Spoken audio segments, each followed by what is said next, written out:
Sekarang ni, duit aku ada beratus ribu, aku akan memulakan bisnes dengan modal yang besar, tuan-tuan. Dia pun pergilah buat satu bisnes, dia pergilah sewa kedai, dia pergi renovate kedai, habis beratus ribu, lepas tu bisnes tak jalan. Sebenarnya kalau dia ada pengalaman, tuan-tuan, dia tak perlu mulakan bisnes dengan beratus ribu. Dia kena mula, kalau ikut guru bisnes Puan Ainun, dia cakap jangan lebih 2,000. Modal permulaan perniagaan jangan lebih 2,000. 2,000 ni kita kena sanggup lebur 2,000. Kalau duit 2,000 ni tak boleh dikembangkan jadi 20,000, janganlah mimpi duit 20,000 yang kita keluarkan tu, jangan berangan akan jadi 200,000.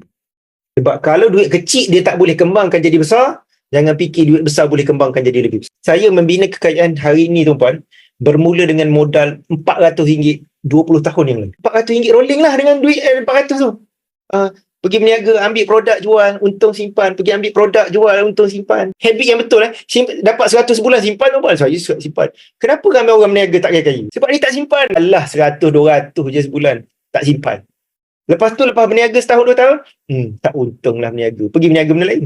Padahal bukan tak untung, dia tak menyimpan. Dia fikir berniaga ni kena untung berpuluh-puluh ribu dulu, bawa ada simpanan. Tak, tuan-puan. Saya simpan, tuan-puan.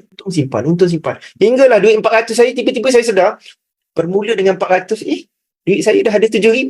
Itu dah panggil rolling duit. Daripada duit tu lah saya beli emas bagi gold. Daripada saya simpan ASB tabung haji, saya tengok kenaikan harga emas, dan saya faham tentang emas.